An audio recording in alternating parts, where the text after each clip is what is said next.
નમસ્કાર દોસ્તો, શાંતિશ્રમ ન્યૂઝમાં આપનું સ્વાગત છે। બનાસકાંઠાના અમીરગઢ તાલુકાના આદિવાસી સમાજે જાતિના દાખલા મેળવવામાં પડતી મુશ્કેલીઓ અંગે મામલતદારને રજૂઆત કરી છે। વર્ષ 2018 અને વર્ષ 2020માં બહાર પાડવામાં આવેલા સરકારી પરિપત્રોને કારણે આદિવાસી પરિવારોને દાખલા મેળવવામાં ભારે મુશ્કેલીઓનો સામનો કરવો પડી રહ્યો છે। સમાજના આગેવાનોએ જણાવ્યું કે મોટા ભાગના આદિવાસી પરિવારો અભણ હોવાથી તેમની પાસે ઘણા જૂના પુરાવા ઉપલબ્ધ નથી। આના કારણે તેમને જરૂરી દસ્તાવેજો રજૂ કરવામાં અવરોધ આવી રહ્યા છે।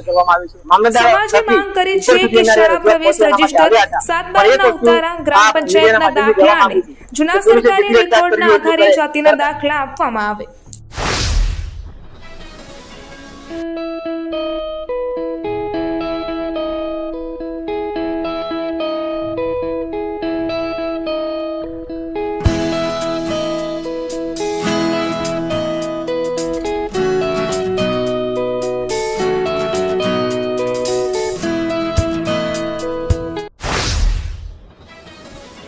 બનાસકાંઠા પાલનપુર રેલવે સ્ટેશન પર રેલવે પ્રોટેક્શન ફોર્સના જવાનની તત્પરતા અને બહાદુરીના કારણે એક મોટો અકસ્માત ટળ્યો છે। ચાલુ ટ્રેનમાંથી નીચે પડી રહેલા એક મુસાફિરને આરપીએફના જવાને સમય સૂચકતા વાપરી મોતના મોંમાંથી બહાર ખેંચી લીધો હતો। આ સમગ્ર ઘટના પ્લેટફોર્મ પર લાગેલા સીસીટીવી કેમેરામાં કેદ થઈ હતી, જેનો વિડીયો હાલ સોશિયલ મીડિયા પર વાયરલ થઈ રહ્યો છે। દાંતીવાડા તાલુકાના પાંથાવાડા નજીક આવેલા રવિ ગામે સ્થિત શ્રી બ્રહ્મ ઋષિ આશ્રમ ખાતે શ્રી બત્રીસી રાજ પુરોહિત સમાજ દ્વારા 3 દિવસીય મહાસંમેલન યોજાયું હતું। આ સંમેલન 20, 21 અને 22 મે 2026 દરમિયાન આયોજન કરાયું હતું। આ મહાસંમેલનમાં શ્રી ગુરુ ભગવંતોના ભંડારા મહોત્સવ નિમિત્તે લાખોની સંખ્યામાં શ્રદ્ધાળુઓ ઉમટી પડ્યા હતા। રાજ્યના વિવિધ વિસ્તારોમાંથી આવેલા ભક્તોએ આશ્રમમાં દર્શન કરી ધાર્મિક ભાવનાનો અનુભવ કર્યો હતો। આ કાર્યક્રમ દરમિયાન ધાર્મિક વિધિઓ, ભજન કીર્તન અને ભંડારાનું આયોજન કરવામાં આવ્યું હતું। આયોજનથી સમગ્ર વિસ્તાર ભક્તિમય બની ગયો હતો। વાવ થરાદ જિલ્લામાં દારૂબંધીના કડક અમલ વચ્ચે એલસીબીએ થરાદ અને ભાભર તાલુકામાં 2 અલગ અલગ દરોડા પાડી 12 લાખ રૂપિયાથી વધુનો વિદેશી દારૂ અને વાહનનો જથ્થો જપ્ત કર્યો છે। આ કાર્યવાહીમાં કુલ 3 આરોપીઓની ધરપકડ કરવામાં આવી છે, જ્યારે એક આરોપી ફરાર છે। પ્રથમ કાર્યવાહી થરાદ તાલુકાના વજીગઢ વિસ્તારમાં કરવામાં આવી છે। એલસીબી વાવ થરાદનો પોલીસ સ્ટાફ પેટ્રોલિંગમાં હતો ત્યારે બાતમી મળી હતી। નોર્થ ગુજરાત સહિત પાલનપુરમાં ઓલ ઇન્ડિયા બંધને વ્યાપક સમર્થન મળ્યું છે। બનાસકાંઠા જિલ્લામાં તબીબી સેવાઓ પર અસર ન થાય તે માટે વૈકલ્પિક વ્યવસ્થા ગોઠવવામાં આવી છે। જિલ્લામાં અંદાજે 1300 થી 1400 મેડિકલ સ્ટોર્સ બંધ રહ્યા હતા। જો કે ઇમરજન્સી દર્દીઓને મુશ્કેલી ન પડે તે માટે દરેક ગામમાં વૈકલ્પિક વ્યવસ્થા ઊભી રાખવામાં આવી છે।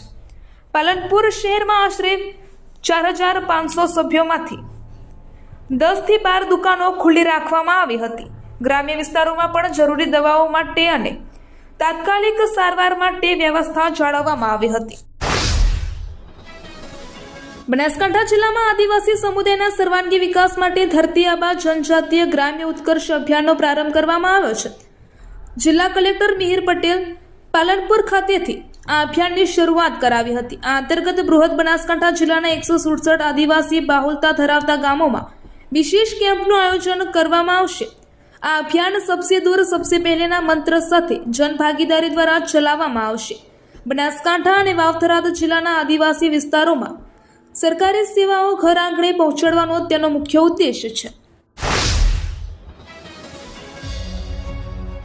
ઉત્તર ગુજરાતનો એકમાત્ર multi city mall happy mall જે આવેલ છે જિલ્લાના વેપારી મથકો દિયોદર, ભાભર, રાધનપુર, વરાહી અને થરાદમાં, જ્યાં મળશે આપને વ્યાજબી દરે જીવન જરૂરિયાતની તમામ વસ્તુઓ તેમજ કપડાં, ગિફ્ટ આર્ટિકલ, પ્લાસ્ટિકની તમામ સામગ્રી, ક્રોકરી અને બીજું ઘણું બધું વધારે।